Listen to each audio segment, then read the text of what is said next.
और मोदी सरकार के 8 साल पूरे होने पर सरकार एक तरफ जश्न मना रही है तो वहीं दूसरी ओर विपक्षी दल लगातार आरोप लगा रहे हैं। इस पर देश के कानून राज्य मंत्री एसपी सिंह बघेल ने कहा है कि विपक्षी दल को सरकार के काम दिखाई नहीं देते। साथ ही अखिलेश यादव पर बोले जिस तरह के आरोप लगा रहे हैं वो उनको शोभा नहीं देता। बातचीत करने के लिए हमारे साथ मौजूद हैं केंद्रीय कानून राज्य मंत्री एसपी सिंह बघेल जी। मोदी सरकार 8 साल पे जश्न मना रही है, लेकिन कांग्रेस पार्टी कह रही है कि महंगाई, बेरोजगारी जैसी बहुत खामियां हैं। 8 साल के अगर कामकाज की बात करें, ऐसा क्या है जो आप जनता को बोलना चाहेंगे? ये 8 साल जैसे गुप्त काल भारत का स्वर्ण युग था, ये मोदी काल भारत के विकास, स्वाभिमान, सम्मान, वैश्विक राजनीति का स्वर्ण युग है।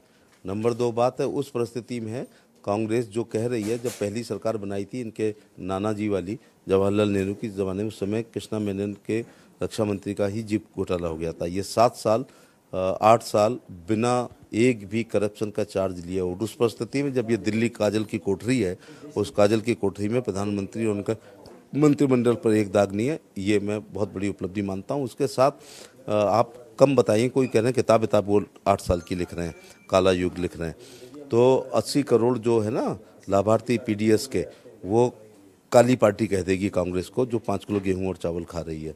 जो 11 करोड़ शौचालय जब कांग्रेस की सरकार में वो सड़कों पे शौच होती थी, आज इज्जत कर में हो रही हैं, वो मोदी को सुशासन कहेंगे और उनको कुशासन कहेंगे।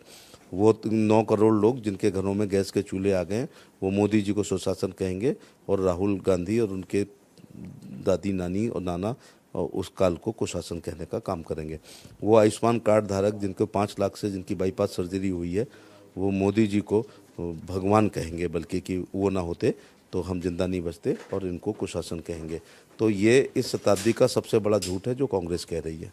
आप लोगों को भी पार्टी की तरफ से बड़ी जिम्मेदारी दी गई है, क्या कुछ आप लोग जनता के बीच जाकर प्रधानमंत्री की उपलब्धियों को बताने वाले हैं? निश्चित तौर से वो तमाम सीटें जो कमज़ोर थीं अथवा हारी हैं अथवा कम वोट से जीती हैं अथवा कभी नहीं जीती हैं, ऐसे पे जाकर के पूरा एक रोड मैप तैयार किया गया है। केंद्र सरकार की योजनाओं को और बूथ अध्यक्ष से राष्ट्रीय अध्यक्ष परिश्रम करेंगे, वहाँ पर संगठन का गठन करेंगे, सरकार की योजनाओं को बताएंगे, लाभार्थियों की संख्याएं बढ़ाएंगे और लाभार्थियों से मिलेंगे, ऐसा करके पार्टी का विस्तार करेंगे। आखिरी सवाल सर, अखिलेश यादव ने योगी सरकार पर सवाल खड़ा किया और कहा कि वो जनता के लिए काम ना करके बहाने बना रहे। अखिलेश के मुंह से ये बातें अच्छी नहीं लग रही, क्योंकि डेमोक्रेसी में सर्टिफिकेट हमको अखिलेश से नहीं चाहिए। डेमोक्रेसी का सर्टिफिकेट हमें बहुमत के आधार पर जनता से चाहिए। तो जनता ने उनको 14 में हराया, फिर 17 में उनको मुख्यमंत्री से हटाया, फिर 19 में उनको हराया, उनके घर के लोग हराए, इसके बाद 22 में उनको हराया है। तो ये योगी कैसे हैं, ये 20-22 करोड़ जनता ने उनको सुशासन का प्रमाण पत्र और विकास का दिया, इसलिए अखिलेश की इस बात को हम लोग गंभीरता से नहीं लेते हैं। वक्त देने के लिए शुक्रिया। कैमरा पर्सन सुमित के साथ ममता चतुर्वेदी, जनतंत्र टीवी, दिल्ली। खबरों के निष्पक्ष विश्लेषण के लिए सब्सक्राइब करें Jantantra TV and press the bell icon. Never miss any update.